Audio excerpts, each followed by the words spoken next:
And I'll also revisit their use in the series questions, because I didn't address that too much at the start. So this is in the functions chapter. So yesterday we were discussing a bit more composition and inverses. So this is kind of a different section. This is more calculation technique, and it's to do with treating. It's a calculation technique for treating functions of this form. These are called rational functions. So rational in mathematics suggests rational numbers, or this operation, this notion of fractions, dividing things by other things. So what a rational function means, or that term is attached to, is a rational function is a quotient of polynomial functions. Okay, so polynomial functions are functions in a variable x, where you've got a linear combination of powers of x. Okay, so polynomial in the variable x, or whatever the variable happens to be. And a rational function is when you've got a quotient of these. Now, these arise in many areas of mathematics, and for some purposes, it is helpful. So this here is a rational function here on the left. It's obviously a rational function because it's a quotient of polynomials. Polynomial in the numerator, just x itself, and the cubic polynomial in the denominator. And for certain purposes, it is useful to be able to re-express them. Okay, that's quite a complicated one. So you've got a cubic polynomial in the denominator. For some purposes, it is useful to express them in a simpler way, such as that shown in the second one. In some senses, it's a more complicated representation, because rather than just a single fraction, we've now got three fractions added together. But what is true is that the individual fractions are similar. What's simpler about them is that the polynomials appearing in the denominator are simpler than the original polynomial in the denominator. Okay. Now these kinds of things, this is called a partial fraction expansion of the original fraction. And if we know enough about the denominator in the original rational function, then we can often obtain these partial fraction expansions. And the reason they're useful is there are only certain, we'll go on to discuss it in detail, but there are only certain kinds of polynomials, certain relatively simple polynomials that will appear in the denominators here. Although we're taking our nice rational function and complicating it by expressing it as a combination of lots of rational functions, the individual rational functions are relatively simple, and we understand well the possible structures that they might have, possible forms they might take. We'll go on in a moment to discuss that. And so if there are various things that you want to do to the rational function, as long as you know how to treat each of the simpler type of functions that occur in the expansion, the idea is then by treating each one individually and combining the results, you'll be able to do whatever the operation is, or whatever the treatment is that you're required to do to the original function. Okay?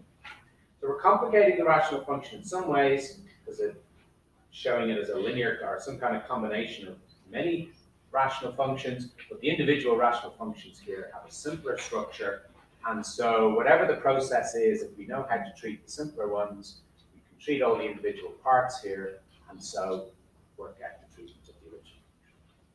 Now, by treatment, what kind of treatment are we talking about? Well, one of the main ones is integration.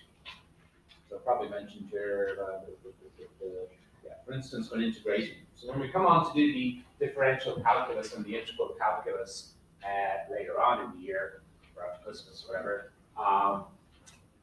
it's a very useful technique when you're required to integrate a function of this kind up here to instead use the partial fraction expansion of it and integrate each separate part and then combine the integrals in the appropriate way to get the integral of the original. So very often it's complicated, or it's not really possible to say in general what the integral of a general rational function is going to look like, but we can say what the integrals of the different kinds of possible simpler fractions that you get here. So we're going to just look at it. We're not going to do the integration now because we'll be working up to that later on in the year with Said. But we're going to go through the technique of finding these partial fraction expansions. And the application we're going to show them is in working at the sums of certain series where the terms are defined by rational functions. I've got an example here which we're going to work through, which is from a previous exam, from the 2016 exam. So we'll have a look at that. Now these partial fraction expansions rely on this basic fact about polynomial factorization. Okay? So this is a theorem 3.2. We're not going to be proving it, but we're just going to acquaint ourselves with the result. Okay? So the kind of things we're considering are polynomials with real coefficients. Okay? So here's a polynomial. This is what a general polynomial might look like. P of x. It's a polynomial in the variable x. It's got coefficients a, ai, a0, the constant coefficient, all the way up to an minus 1, the coefficient of x to the power n minus 1. Okay, we're going to assume that the leading coefficient, the coefficient of the highest order term, is just 1. If it isn't 1, we can just kind of take out that scalar factor. We can divide the whole polynomial by whatever the leading coefficient is, and that won't affect what we're going to do with it subsequently. So if the leading coefficient isn't 1, you can always just rescale the whole polynomial so that it is 1. Rescale it by multiplying by the reciprocal of whatever the coefficient is. So it's not an unreasonable assumption to make that the leading coefficient is 1. So this theorem is about how these polynomials factorize into products of simpler polynomials. Okay? So it can be shown that these polynomials, you can always factorize them into a product of simpler polynomials, where the simpler polynomials are again polynomials with real coefficients. Okay? But the types of polynomials that can occur as factors come from a small set. Okay? So if there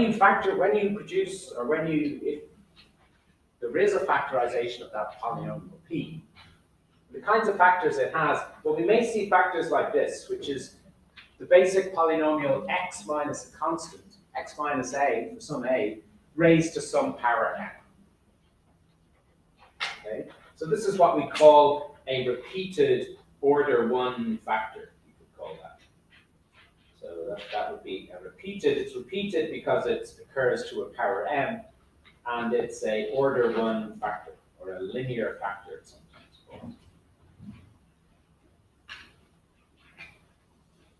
Order 1 is the same as linear here, in terms of linear resonance.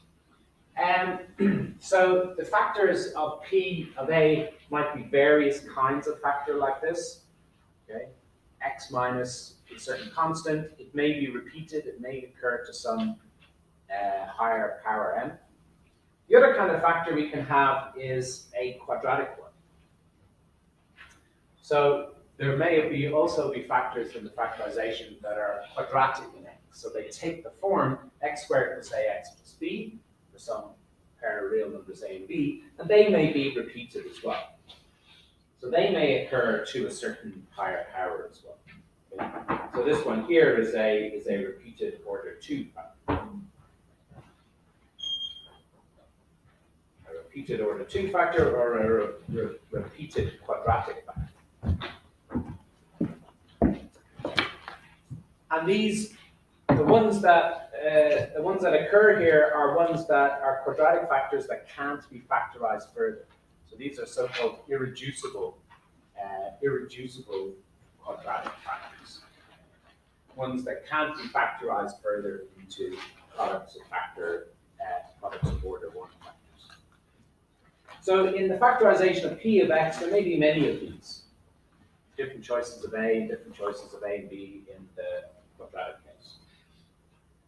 In terms of roots of the polynomial, so if you're thinking of the polynomial equal to 0, and talking about solutions of that kind of thing, and you're talking about roots of the polynomial, then the factor x minus a to the power m, well, that refers to a real root to the polynomial, because the value x equals a will be a root to the polynomial then, because if the factor x minus a, if x minus a is a factor of p, then when you evaluate p at x equals to a, you get a zero factor here, so that'll make the whole thing.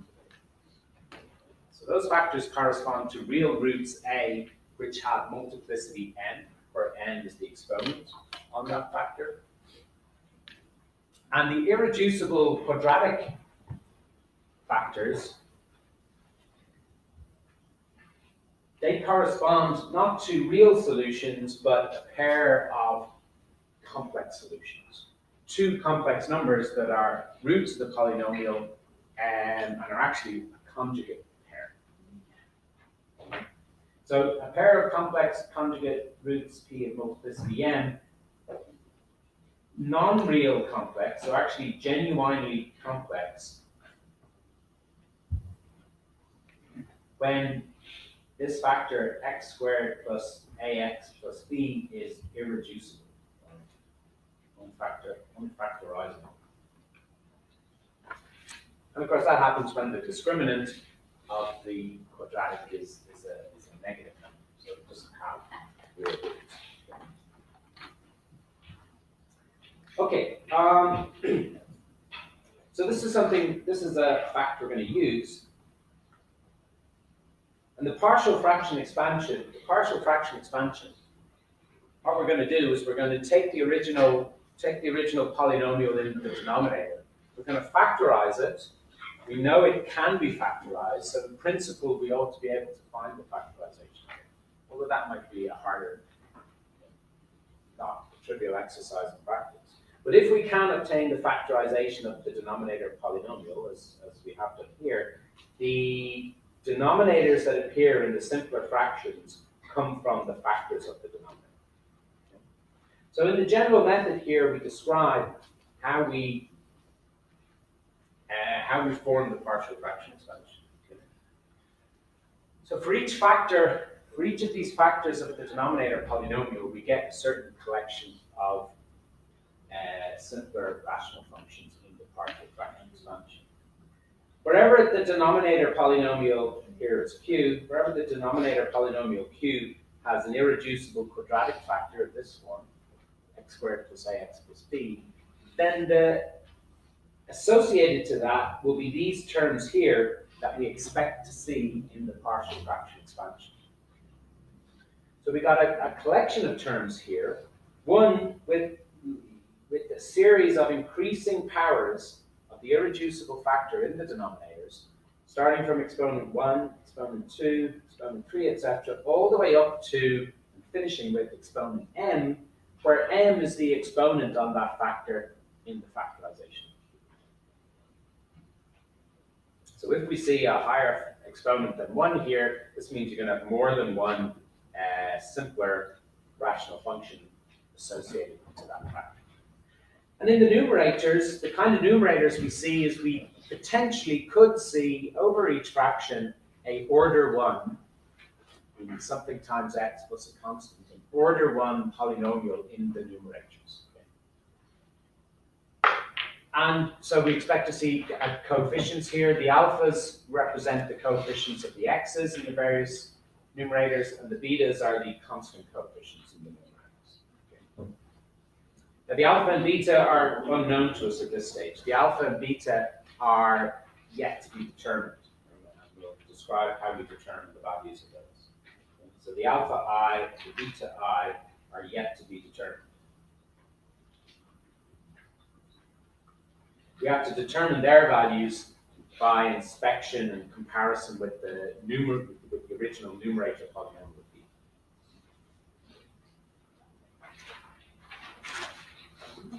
Now that's what we generate. Those are the simpler fractions that we generate when we see an irreducible quadratic factor.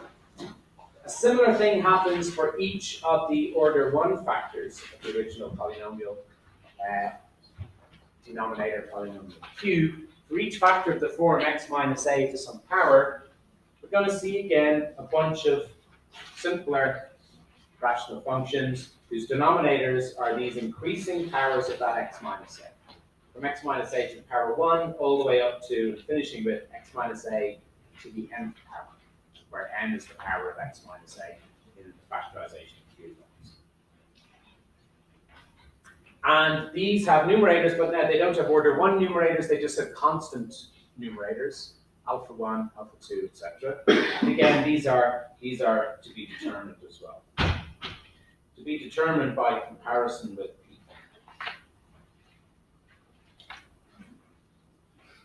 Now, the process will stop there. This is as far as we go if the degree of the original numerator polynomial is less than the degree of the denominator polynomial. Okay? Original rational function is polynomial p over q. So if the degree of the numerator polynomial is strictly less than the degree of the denominator polynomial, then the process stops here. However, if the degree of the numerator polynomial p is greater than or equal to, if the degree of p is greater than or equal to the degree of q, as it says here, then we get a bunch of extra terms, which aren't really rational function terms, but we just get a collection of polynomial terms. Okay? Constant polynomial plus alpha 1 times x plus lambda 1 times x plus lambda 2 times x squared, etc. All the way up as far as lambda n to the xn. Now what's the n in this case? N is the amount by which the degree of p exceeds the degree of q. So in this expression here, the n is equal to the degree of p minus the degree of q. So n might be 0 if the numerator polynomial p and denominator q have equal order, equal degree, then n is going to be 0. So in that case, you would just get an extra constant term appearing in the partial fractions function. But if m is greater than 1, so if the degree of p was actually strictly greater than q, then m would take some positive value. Then you get these collection of polynomial terms in x all the way up to and ending with the m power of x, okay? For m is this quantity here. But we only go for these terms if the degree of p is greater than or equal to the degree of q. So what that will give us then is from our original rational function, p over q, we'll have a whole combination, a sum of simpler rational functions, whose numerators contain these constants which we don't know what the values are yet. Just these bare constants over each of the order 1 factor, over each of the repeated order 1 factors, and these constant plus constant multiple of x factors over each of the repeated irreducible quadratic factors. And then there's a process that we go through to determine the values of those constants, which I attempt to describe it in general there, but it's an example. It's an instance of something where it's probably better to demonstrate the technique with a couple of examples, and it's easier to see what's going on there. Okay? So I'd just like to work through these examples here, demonstrate the technique, and then we should be able to have a look at that past exam question that which shows the application to the series. Okay. So for this first example, so example 3.7, now some of you may have seen this before, and you may have encountered slightly different ways of determining the constants, and that's fine as well. Any rigorous logical argument that determines the values of the constants will be fine. So in this case, our original rational function, it's not too hard to factorize. It's a cubic. So by experimenting around with values, we can discover that the factorization is this, x minus 1 squared times x plus 2. So we can notice that 2 is a factor here, so we've got 8, 2 cubed 8 minus 6. Sorry, minus 2 is a factor. Because minus 2 cubed is minus 8, plus 6, minus 2 plus 2 is equal to 0. So minus 2 is a factor, so we know it has a factor x plus 2.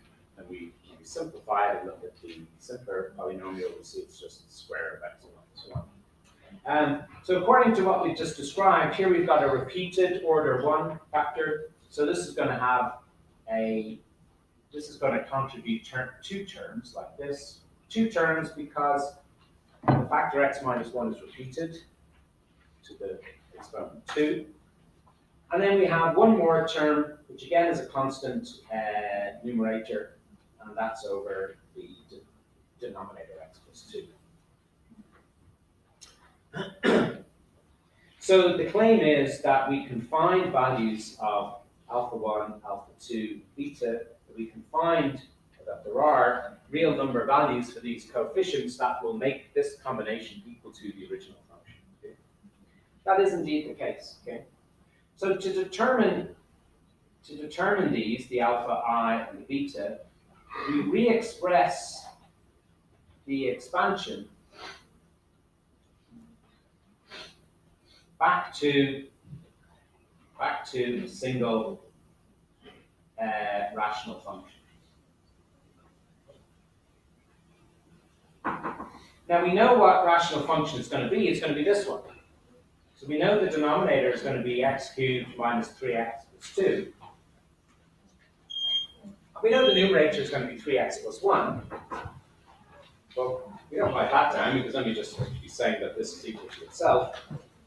But now we can track the way these constants contribute to the numerator here. Okay?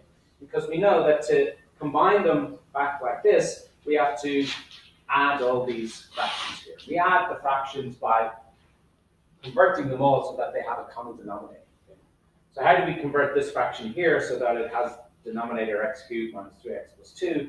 Well, the factors that it's missing is one factor of x minus 1 and one factor of x plus 2. So you have to multiply the top and bottom by those two. So the contribution that this makes to this numerator here is alpha 1 times x minus 1 times x plus 2. The contribution that the second fraction makes is, well, the only thing that's missing here is the x plus 2. So we have to multiply top and bottom by x plus 2 to get it to this denominator. And so the alpha 2 comes in here as being multiplied by x plus 2. And then our beta is going to come in, and the factors that are missing there is the square of x minus 1 from its denominator to bring it to this. So we have to multiply the top as well, so as not to change it. Okay.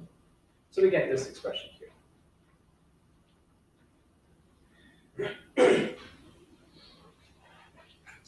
And we're going to be able to determine, the basic principle is that we're going to be able to determine the values of these constants by comparison back to what we know to be the numerator. So we know the numerator is 3x plus 1. Okay? But at the moment, this is kind of got a complicated form. So we want to find the expression for this numerator as in its standard polynomial form.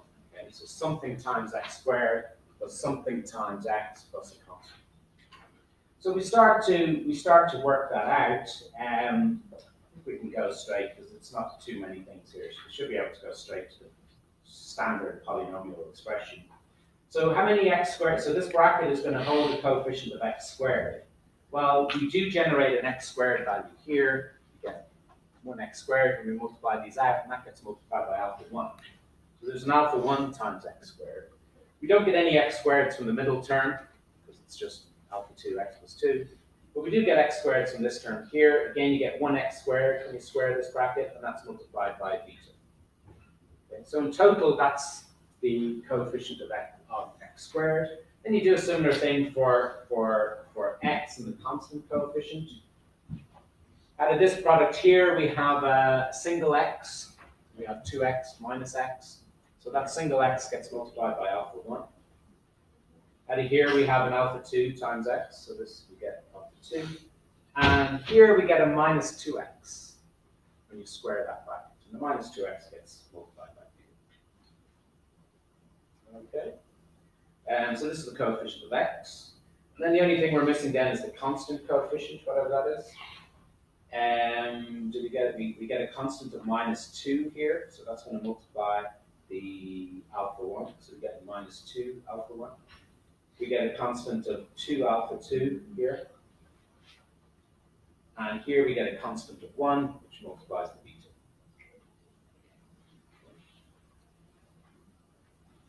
So now the two rational functions, the beginning one, the first form we had in this last term, these are comparable now, okay? Because these two fractions have the same denominator. Okay? So comparing the first and last expressions,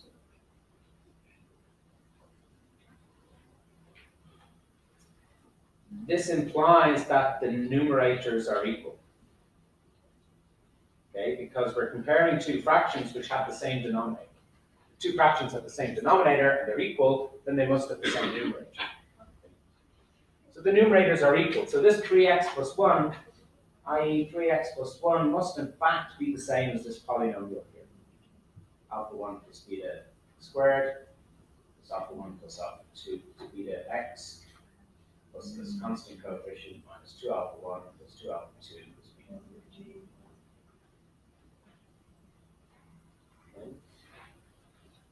You spot me making errors to show that. Okay, Yeah, should be minus 2 beta for the x. Should be minus 2 beta for the x. It should be, yeah. Yeah, so you get minus 2x here. Okay. Spot these errors to show that. So minus 2 beta. I think everything else is okay. Now, an important principle here is when are polynomials equal? These are functions. Equal polynomials have equal coefficients. Equal coefficients. So the only way you can have two polynomials equal is if the x squared coefficient is the same, the x coefficient is the same, and the constant coefficient is the same. That's the only way it can happen. If you're looking at two polynomials and you're looking at the standard form, and if you spot one of the coefficients that are obviously not the same, then the polynomials are not the same. They're going to be different functions. So we do this here. So, and this is going to lead us to a system of equations. This leads to a linear system of equations,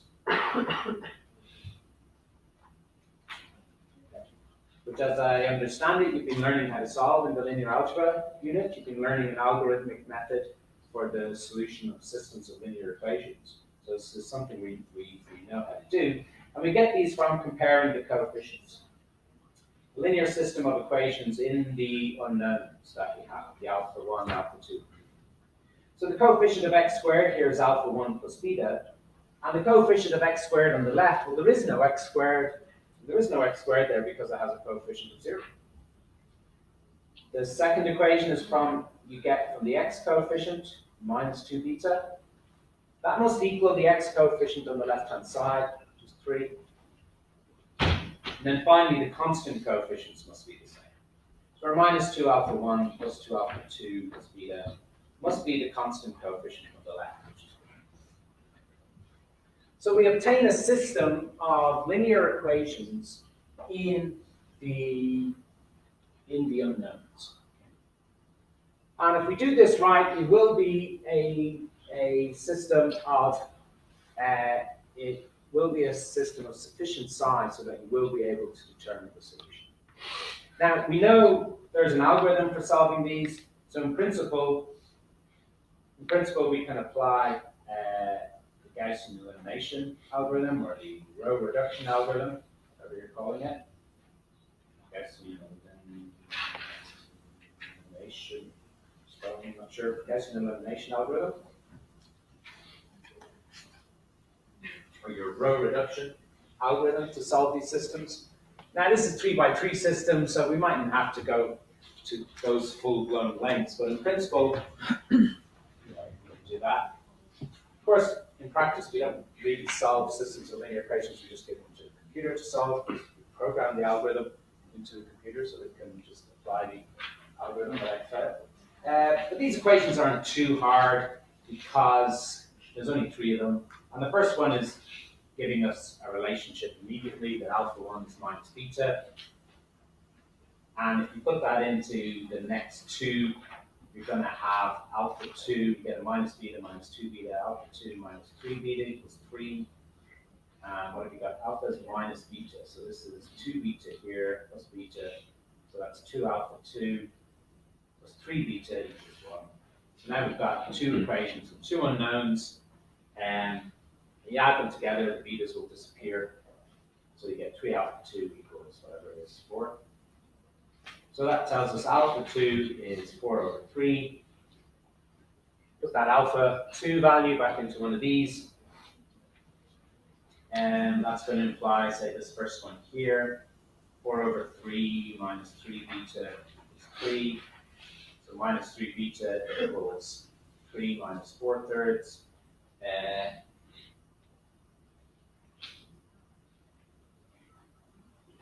3 is 9 thirds, so minus 4 thirds gives us 5 thirds. And so that implies beta is minus 5 ninths. Probably. And alpha 1 is minus beta, so that implies alpha 1 is 5 ninths. So here and here, we fairly quickly get to the solution. I wouldn't recommend doing that. If the system was larger than 3 by 3 or the equations were anyway were as simple as that, I'd encourage you to give it to MATLAB to solve, or solve it using the systematic algorithm, the row reduction algorithm. So this gives us, so this leads to, so we have the partial fraction expansion.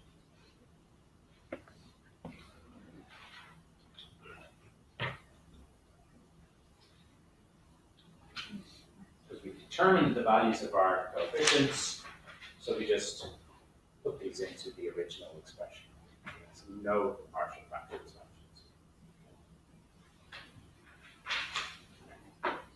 There's a second worked example in the notes which deals with a case where there is one of these irreducible quadratic factors. So there, when you do the partial fraction, your numerator will have to be the order 1 numerator in x. But the process for determining the coefficients is still the same. You form the partial fraction expansion, recombine it back into the same form as the original rational function, but you track what happens to the coefficients, how they contribute, and then you just comparing the 2 numerators. Using this principle that equal polynomials, have equal coefficients. That's the principle we're using. Okay, so let's see another example of this, which is taken from a past exam paper. And it goes back to our infinite series. Okay, so this is this question 3 part B. And this is taken from the 2016 paper, which you can see on Moodle. If you look at the library block on the right-hand side of the Moodle page. And you can see this. Okay, so looking at part 1, we're looking at the sum of Bm. Bm is equal to 2 over m squared plus 4m plus 3. Okay, that quadratic is too hard. Those 4 and 3 look kind of nice. So that has roots minus 3 and minus 1. So it's going to factorize as m plus 3 by m plus 1. So we expect to see a partial fraction expansion for this as alpha times m plus 3 plus beta times m plus 1.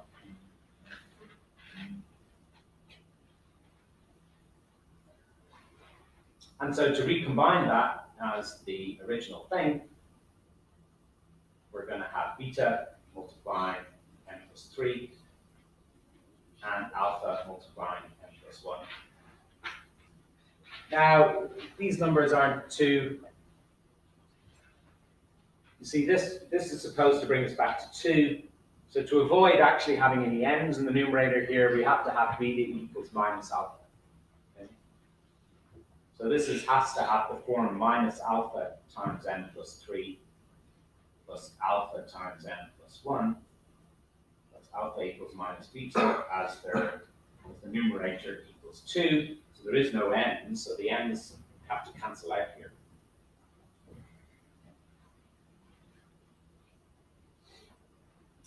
And then what happens? So then this is going to be minus 3 alpha plus minus 3 alpha plus another alpha. This is going to give us minus 2 alpha over this.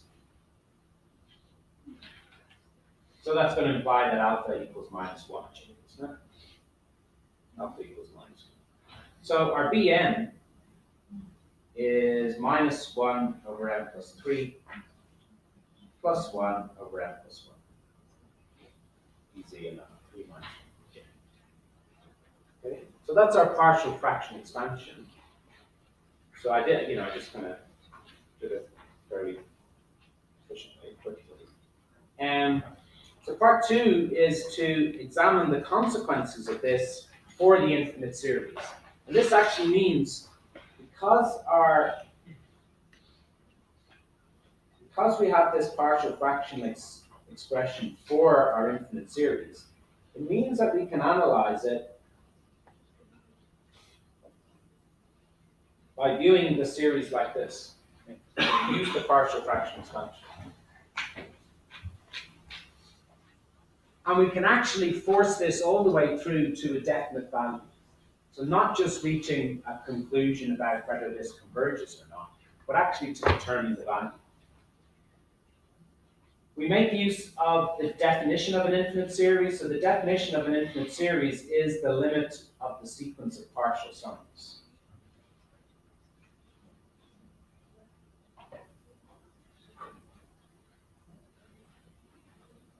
Okay, so that's the definition of the infinite series. The limit as k goes to infinity of the kth partial sum.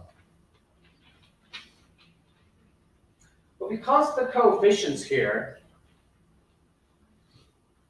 are plus and minus of each other, and because the denominators are just offset from each other, so the n plus 3, n plus 3 is of the form something plus 1 when the something is n plus 2. So one of these denominators is just a kind of shift or a translation of the other one. And because the numerators are negatives of each other, there's going to be a lot of cancellation in the partial sums.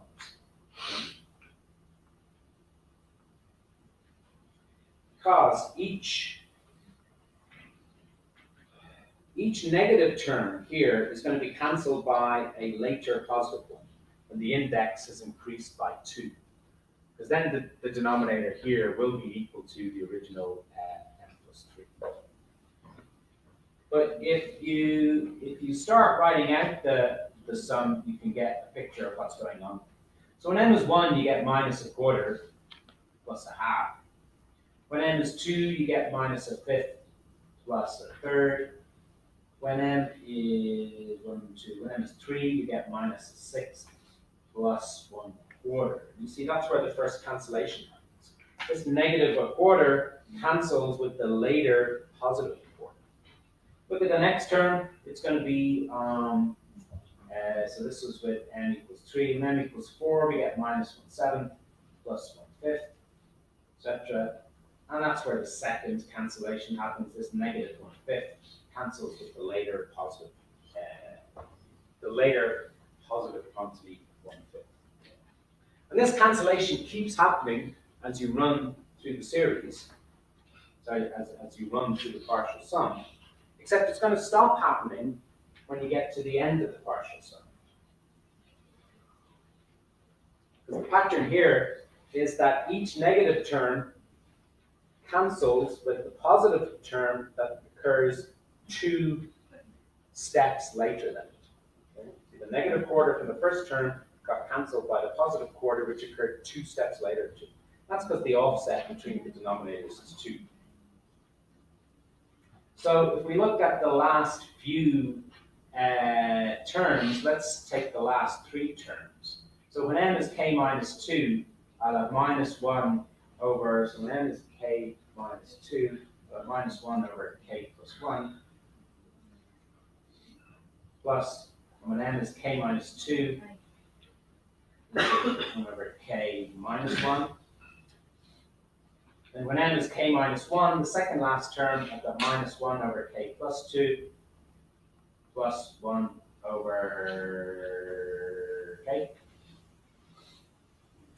And the very last term is when n equals k, and that's when you've got a minus 1 over k plus 3 plus a 1 over k plus 1. So you can see how the last few cancellations happen there. The last cancellation to take place is when this last positive term, 1 over k plus 1, cancels with that minus k plus 1. The second last positive term, the 1 over k, will cancel with the minus 1 over k that came in the term previous to this. Previous to this term here, there would have been a term with minus 1 over k that cancels with that. So you got to do what you have to do so that you can see clearly what the cancellation pattern is. You see, almost everything is cancelled. Some things haven't cancelled. See, negative things cancel with a later positive thing. So that means there's a couple of early positive things which never had a previous negative thing because the positive things are at the front of the series. Okay? They came too early to have a negative partner 2 steps before them. Because they came in the first and second terms. And all the negative terms are cancelled by later positive terms except the last 2 negative terms. Because they're at the end, they don't have partnering positive terms that occur 2 steps later because they're right up at the end of the sum. Okay? But everything else cancels throughout the whole partial sum. This plus 1 over k minus 1 will cancel with a negative 1 over k minus 1, which occurred 2 steps earlier. So our kind of indeterminate partial sum, this big long expression which has got an indeterminate length, suddenly just comes to a sum of 4 things, no matter what the value of k is. The particular values change, but there'll always just be these 4 terms at the moment. And we can immediately take the limit of it because these are constants, so they survive. But these terms have got a k in the denominator. So as k increases, as you look at the limit as k goes to infinity, these 2 fractions are converging to 0. So they don't survive in the limit 2 places. So that's why the algebra of limits theorem. But the algebra of limits theorem for sequences.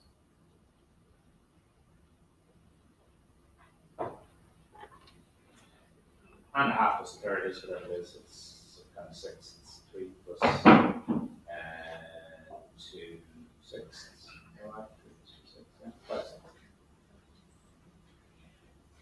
So this is the sum of the infinite series. Sum from n equals 1 to infinity of our original Bn, our 2 over n squared plus 4m plus 3 is equal to 5 over 6. Okay. So it's interesting, or it's remarkable that in certain situations, when the partial fraction expansion has a really nice form, we can determine the precise value of certain sums of series where the series are defined by rational functions in the index. Okay? But what you need to see happening is you need to see denominators that are a translation of each other, so that differ by a constant. And you also need to have their numerators, where they were here, have their numerators be equal magnitude both positive and negative. Because that means there's going to be a cancellation. Okay? With early things cancelling with later things. You'll just be left with a few constants at the front and a few terms depending on the index at the back, but these are all going to converge to 0 if the denominators have higher order than the Okay, that is the end of the lecture for this morning. So there are some more questions about finding partial fractions, which you'll find in the tutorial sheet. Next week we'll do the material about infinite sets and cardinality. Okay? So thanks for listening.